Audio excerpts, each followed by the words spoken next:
My name is Fellipe, aka Fellipe the Barber, and I have grown my barbering career to over 500 recurring clients and a brand new barbershop in New York City in just 3 years. So, if you're new to my channel, welcome. Don't forget to subscribe, turn on the notification button. Now, to the haircut. Okay, so I'm gonna be doing a comb over with the mid drop fade and the side part. The side part will not be shaved in, just a natural side part. So I'm gonna wet the hair and start combing the hair in place in the style that the client will want to style. Once I comb everything in place, again, this is always a good habit to have, just so that everything is neat and you're cutting exactly what you need to cut. I got my Babyliss trimmer here and I'm gonna start setting my bottom guideline. Remember, I am doing a drop fade, therefore you need to create an arch. Really not that difficult, but I have noticed that beginners have difficulty in creating that arch and making it even on both sides. Honestly, this just comes with experience and practice. Use your mirror. The mirror isn't there for the client just to look at themselves. Very, very useful for you as well. So use the mirror in order to double check if everything is even.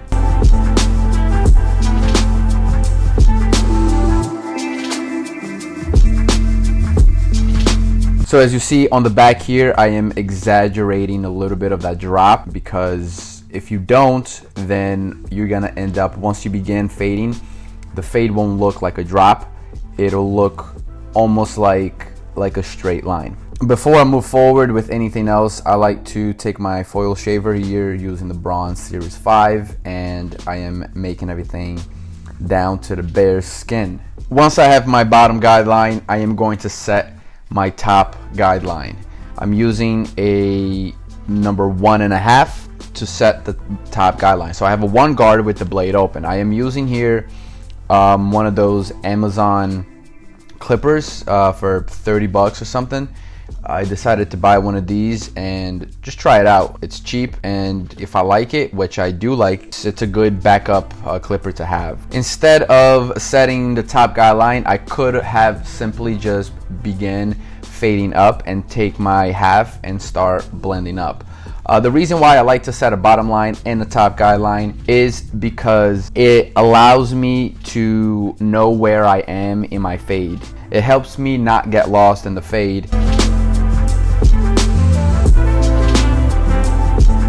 So once I set the top and the bottom guideline, now it's time to start blending. I'm gonna set another guideline, and I'm gonna open the lever, which is equivalent to a half, and I'm going to set another guideline in between the top and the bottom. It's a very simple concept. It's just basic math. We have a 0, we have a 1.5. In between those two, we have a 0.5 and a 1. A 0.5 is the line that we're setting right now, the guideline that we're setting in between the two lines. The number 1 is gonna be the number that is going to get rid of the 0.5 line.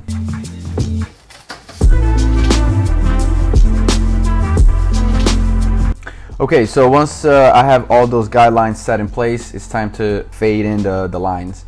I'm gonna close the lever here and I'm gonna start working on the bottom line. Usually never have an issue getting rid of that bottom line with my fading clippers, especially if I'm using my Wahl Sterling 4 or my Gamma Plus. With this clipper, however, it is straight out the box. I zero gapped it, however, it's still not getting rid of that line. What I decided to do here is just move forward with the blade closed. I'm working on the bottom line around the head. Once I finish that, I'll take my Sterling 4, I'll close the lever, and whatever line that I wasn't able to get rid of with this clipper, I'll just get rid of it with the Sterling 4. Remember when I said that 0.5 line you get rid of with the 1 guard? Well, I'm gonna throw the 1 guard obviously with the lever closed, and I'm gonna start working on that line. I do know that number 1 guard isn't necessarily going to blend in everything 100%, get rid of that line, which is okay. I know that I can just throw the half guard later and smooth everything out, but I'm still going with the process. You have to trust the process.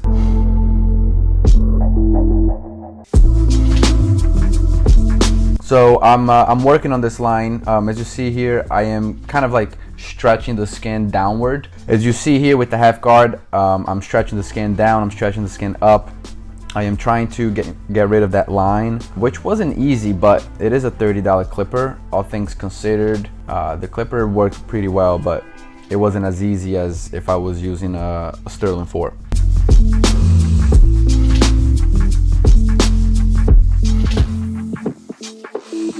That fade is pretty much done. What is important now is blend that midsection. A clipper of a comb in this case is the best way to do it in my opinion. Remember, I set that top guideline with the 1.5. The width of that comb equivalent to a 1.5 guard. So I have my lever closed and I am going to blend that midsection to the fade that I just finished doing. This technique is a little bit intimidating for a lot of beginners because they feel like they're cutting too much hair. Remember, just trust the process. Trust the guard numbers, trust your comb, trust your tools. It's very important.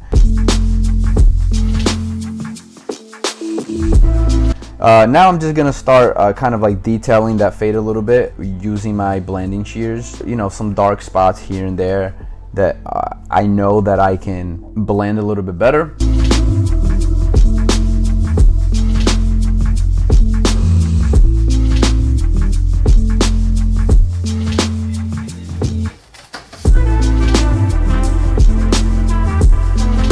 And that's pretty much it right there. I'm not taking any length off the top of the hair. I'm gonna make sure that it is, once it is combed over and combed back, it is even on the sides. And that's what I'm doing here. I'm just blending the sides just to make sure that everything sits nice. I'm gonna comb the hair back, comb it to the side, comb it back, and just make sure that everything is sitting properly. The haircut is finished. I'm gonna apply a little bit of hair fiber.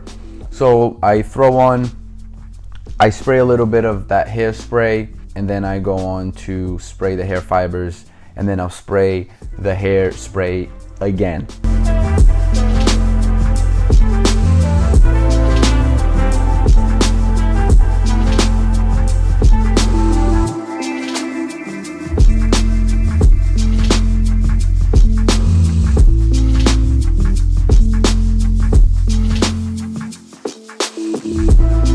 The haircut is done. I mean, the fade is done.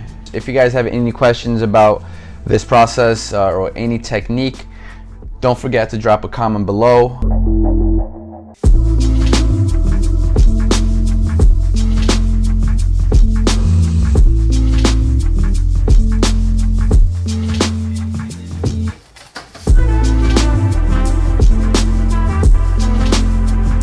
If you enjoyed this video, hit a thumbs up, share it with friends, and don't forget to check out these other similar haircut videos. Thank you for watching. I'll see you in the next one. Peace.